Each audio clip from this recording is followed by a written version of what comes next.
ہمیں قرآن مجید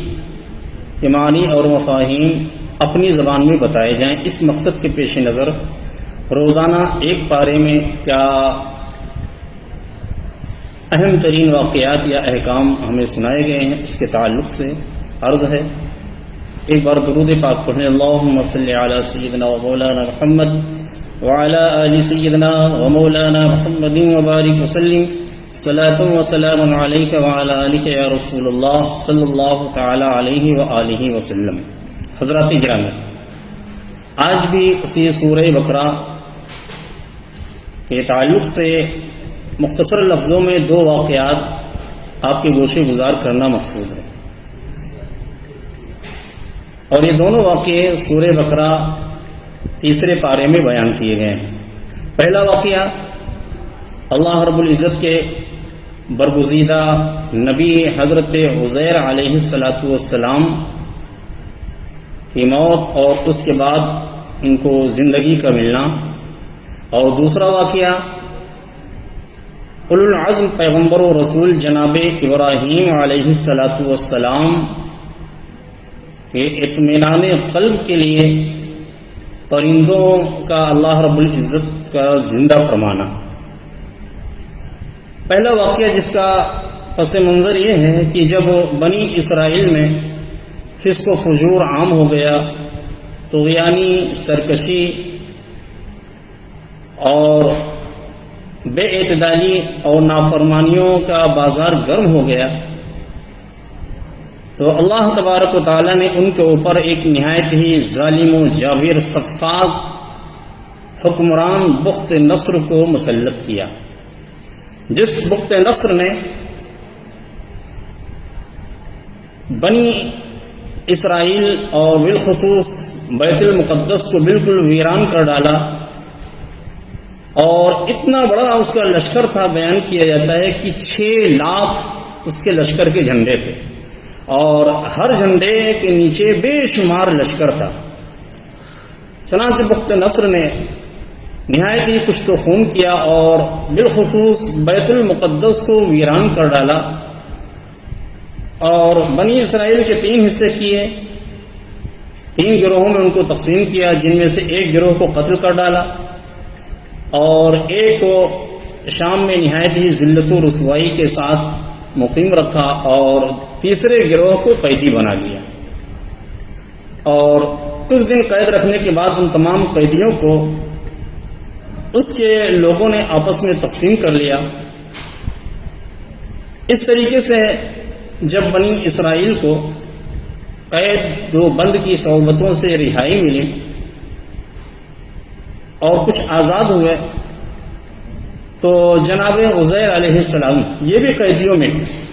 حضرت عزیر علیہ السلام اور حضرت دانیال علیہ السلام یہ دونوں قیدیوں میں تھے۔ ایک بار نکلے بیت المقدس کی سیر و تفریح کے لیے، دیکھا آبادیاں ویران ہیں، ساری بلڈنگیں، گھر ملیہ میٹ، سارا شہر اجڑا ہوا پڑا ہے۔ آپ گزرتے جا رہے تھے، جب شہر سے باہر نکلے تو دیکھا کہ باغات نہایت ہی سرسبز و شاداب ہے، اور اس کے درخت پھلوں سے قسم قسم طرح طرح کے پھلوں سے لدے ہوئے ہیں۔ جناب عزیر علیہ السلام نے دیکھا کہ بستیاں ویران ہیں، باغ کے درخت اس طریقے سے پھلوں سے لدے ہوئے ہیں، یہاں تک کہ ان کا کوئی کھانے والا بھی نہیں ہے۔ چنانچہ جناب عزیر علیہ السلام نے کچھ پھل توڑ کر وہیں پہ کھائے، انگور توڑ کر انگور کو تناول کیا، اور کچھ انگور توڑ کر اس کا شیرہ یعنی جوس نکالا، اسے پیا۔ کچھ پھل توڑے اور کچھ انگور اپنے توشے دان میں رکھا، اور کچھ انگوروں کا شیرہ یعنی جوس اپنے برتن میں رکھا، اور ابھی اسی سوچ میں، اسی تفکر میں تھے کہ اللہ تبارک و تعالی ان ویران آبادیوں کو جو اس طریقے سے ملیہ میٹ ہو گئی ہیں، ویران پڑی ہیں، اور ان کے باشندوں کو آخر کیسے نئی زندگی دے گا؟ ان کے اجزاء بکھر گئے ہیں، انہی اجزاء کے ساتھ ان کو نئی زندگی ملے گی کیسے؟ اسی تفکر میں تھے، غور و فکر میں تھے کہ وہیں پر آرام کرنے کی غرض سے آپ لیٹ گئے۔ آپ کا لیٹنا تھا، غنودگی طاری ہوئی، نیند آئی، آپ سو گئے، اور نیند ہی کی حالت میں اللہ تبارک و تعالی کی طرف سے فرشتے نے آپ کی روح کو قبض کر لیا، اور اس طریقے سے 100 سال تک آپ وہیں پر سوتے رہے۔ اللہ رب العزت کی مشیت کہ کوئی شخص جہاں پر آپ آرام فرما رہے تھے اس جگہ سے باخبر نہ ہو سکا، یعنی آپ کے وجود سے باخبر نہیں ہو سکا۔ آپ کی سواری جو دراز گوش یعنی گدھا جسے کہتے ہیں، وہ سواری تھی آپ کے ساتھ، وہیں پر وہ بھی بیٹھی ہوئی تھی، کھانا سارا موجود، سوتے رہے، وقت گزرتا گیا، یہاں تک کہ دراز گوش یعنی آپ کی سواری گدھا بھی مر گیا، سڑ گیا، گل گیا، یہاں تک کہ اس کی ہڈیاں بکھر گئیں اور اس قدر بوسیدہ ہو گئیں کہ دھوپ کی تمازت کی وجہ سے وہ ہڈیاں بکھری ہوئی چمک رہی تھی۔ اور ادھر اللہ رب العزت کا کرنا یہ ہوا کہ جس بخت نصر کے ذریعہ بیت المقدس ویران ہوا، بنی اسرائیل قتل ہوئے، کچھ ہی عرصہ گزرنے کے بعد اللہ تبارک و تعالیٰ نے نمرود کی طرح اس کو بھی مچھر کے ذریعے ہلاک کیا، بخت نصر ہلاک ہوا، اور پھر کچھ عرصہ گزرنے کے بعد بیت المقدس میں ایک نہایت ہی نیک دل، نیک سیرت حکمران مسلط ہوا، اور اس طریقے سے اس نیک سیرت، نیک دل حکمران نے پہلے سے بھی زیادہ بہتر طریقے سے، خوبصورت طریقے سے بیت المقدس کو آباد کیا۔ جب بیت المقدس آباد ہو گیا اور نیک دل تھا، مذہب کا بھی دور دورہ چاروں طرف، 100 سال پورے ہوئے، اللہ تبارک و تعالیٰ نے جناب عزیر علیہ السلام کو نئی زندگی عطا کیا۔ جس وقت جناب عزیر علیہ السلام اس جگہ آ کر سوئے تھے، اس وقت ان کی عمر تھی 40 سال۔ آپ جب بیدار ہوئے، اللہ رب العزت کی طرف سے حکم ہوا، کم لبثت، اے جناب عزیر کتنا ٹھہرے یہاں آپ نے کہا لبثت یومن او بعد یوم، کہ ایک دن یا دن کا کچھ حصہ میں یہاں ٹھہرا ہوں۔ جناب عزیر علیہ السلام جب وہاں آ کر آپ نے قیام کیا تھا، وہ چاشت کا وقت تھا، اس لیے، اور جب آپ بیدار ہوئے یعنی آپ کو نئی زندگی ملی،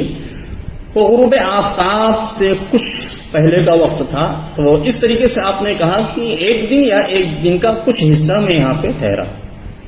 اللہ رب العزت نے فرمایا نہیں، بلکہ تم کو یہاں پر سوئے ہوئے 100 سال ہو گئے۔ پھر اللہ تبارک و تعالیٰ نے فرمایا کہ دیکھو اپنے توشے دان کی طرف، اور دیکھو اپنی سواری کو۔ توشے دان میں جو کھانا تھا، کھانے کی جس کی بہت کم زندگی ہوتی ہے، ایک دن مشکل سے کھانا کھانے کے لائق ہوتا ہے، پھر اس کے بعد گرمی زیادہ ہے تو خراب ہو جاتا ہے ایک دن سے پہلے ہی، تو کھانا سارا صحیح و سالم ہے، شیرہ اپنی جگہ محفوظ ہے، انگور اپنی جگہ محفوظ ہیں، فروٹ اپنی جگہ جیسے توڑ کے رکھا تھا ویسے تر و تازہ ہیں، اور ایک گدھا جس کی زندگی لمبی ہوتی ہے، کہہ لو کہ سالوں ہوتی ہے زندگی، وہ کیا ہے، مر گیا، سڑ گیا، گل گیا، ہڈیاں بکھری ہوئی۔ اللہ تبارک و تعالیٰ نے کہا کہ دیکھو میری قدرت کا کرشمہ، جس کی نہایت زندگی کم تھی وہ تو محفوظ ہے، لیکن جو لمبی زندگی والا تھا وہ کیا نام ہے، مر گیا، سڑ گیا، گل گیا، یہ ہڈیاں اس کی چمک رہی ہیں۔ جناب عزیر علیہ السلام نے فرمایا کہ پروردگار عالم، بے شک تو ہر چیز پر قادر ہے، اور مجھے یقین ہوگا کہ اس طریقے سے تو مردوں کو زندہ کرے گا، اثر نو کیسے زندگی دے گا، ویران آبادیوں کو کیسے تو آباد کرتا ہے۔ چنانچہ جناب عزیر علیہ السلام چلے، دیکھا کہ اب وہ شہر آباد ہے پہلے سے بھی زیادہ خوبصورت طریقے سے۔ اب بیت المقدس تشریف لے جا رہے تھے، جاتے اپنے گھر کی آپ کو تلاش تھی، آپ سے ایک بڑھیا کی ملاقات ہوئی، اور اس بڑھیا کی عمر اس وقت 120 سال تھی۔ شدت ذوق کی وجہ سے اس کے پاؤں شل ہو گئے تھے، یعنی پاؤں سے لنجی ہو گئی تھی، آنکھوں سے نابینا ہو گئی تھی، آنکھوں کی بینائی بھی ختم ہو گئی تھی۔ جناب عزیر، اچھا وہ کون تھی؟ وہ جناب عزیر علیہ السلام کے گھر کی خادمہ تھی۔ جناب عزیر علیہ السلام نے پوچھا کہ ارے بوڑھی ماں، کیا عزیر کا گھر معلوم ہے؟ جب انہوں نے عزیر کا نام سنا تو انہیں حیرت ہوئی کہ 100 سال گزرنے کے بعد جناب عزیر کو غائب ہوئے 100 سال ہو گئے، آج کون ہے ان کا نام لینے والا؟ اس نے کہا کہ کون ہے آپ جو عزیر کی بات کر رہے ہیں؟ عزیر کو تو آج 100 سال ہو رہے ہیں غائب ہوئے۔ جناب عزیر علیہ السلام نے کہا کہ وہ عزیر میں ہی ہوں۔ اللہ تبارک و تعالیٰ نے مجھے 100 سال کے بعد اثر نو زندگی عطا کیا ہے۔ تو بڑھیا نے کہا کہ مجھے یقین نہیں آ رہا ہے کہ آپ جناب عزیر ہیں، یہ کیسے ہو سکتا ہے؟ تو جناب عزیر علیہ السلام نے انہیں یقین دلانے کی کوشش کیا کہ نہیں، میں عزیر ہوں، عزیر ہی ہوں، اللہ رب العزت کی یہ قدرت اور یہ اس کی کرشمہ سازی ہے۔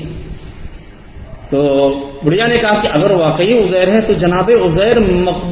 مستجاب دعوات تھے، ان کی ہر دعا اللہ تبارک و تعالیٰ قبول کرتا تھا۔ آپ دیکھ رہے ہیں میں نابینا بھی ہو گئی ہوں، میں پاؤں سے لونجی بھی ہو گئی ہوں، میرے پیر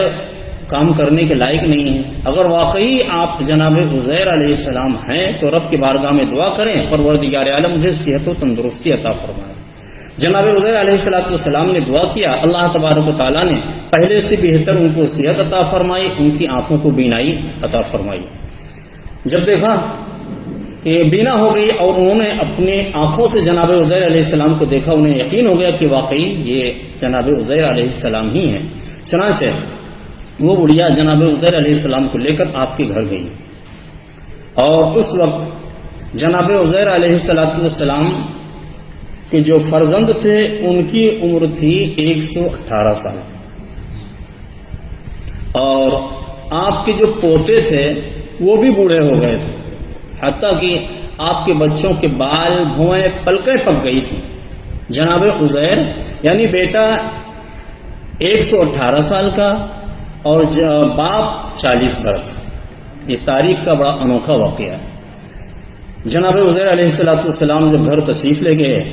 اب کسی کو یقین نہیں آ رہا ہے کہ واقعی عزیر علیہ السلام ہے۔ آپ نے بہت یقین دلایا اور بوڑھی ماں نے بھی بہت یقین دلایا کہ نہیں، دیکھو انہی کی دعا سے مجھے صحت ملی ہے، اللہ تبارک و تعالیٰ نے مجھے بینائی عطا کیا ہے۔ چنانچہ لوگوں کو کچھ یقین ہوا، لیکن آزمائش کے لیے کہا کہ جناب عزیر علیہ السلام جو تھے وہ پوری توریت کے حافظ تھے، انہیں توریت ہر بہر کی یاد تھی۔ اگر واقعی آپ جناب عزیر علیہ السلام ہیں تو آپ توریت مجھے سنائیں۔ جناب عزیر علیہ السلام نے من عن توریت کو سنایا، اور نہ صرف سنایا بلکہ توریت کو اثرینو لکھا بھی دیا۔ اب بھی لوگوں کو یقین نہیں آ رہا ہے کہ یہ جناب عزیر علیہ السلام ہی ہیں۔ ایک شخص وہیں پر موجود تھا، اس نے کہا کہ مجھے یاد آ رہا ہے کہ جب وقت نصر کا حملہ ہوا تھا، ظالموں نے ظلم کیا تھا، تو اس وقت میرے والد نے توریت کے ایک نسخے کو فلاں مقام پر حفاظت کے ساتھ دفن کر دیا تھا۔ وہ جگہ مجھے یاد ہے، چلتے ہیں تلاش کرتے ہیں، شاید توریت کا وہ نسخہ صحیح سالم مل جائے، اور انہوں نے جو توریت سنایا میں اس سے ملاؤں گا۔ اگر ان کی سنائی ہوئی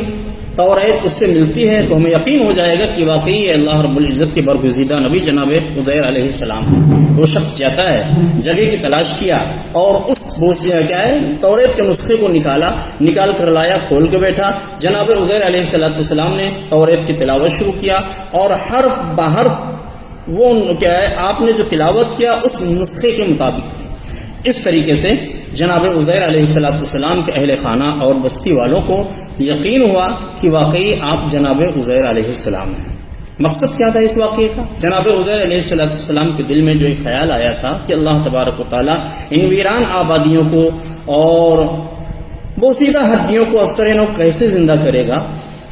اس طریقے سے آپ کو اللہ کی طرف سے یقین دلایا گیا، اور اسی سے ملتا جلتا واقعہ جناب ابراہیم علیہ السلام کا بھی ہے کہ ایک بار آپ سمندر کے کنارے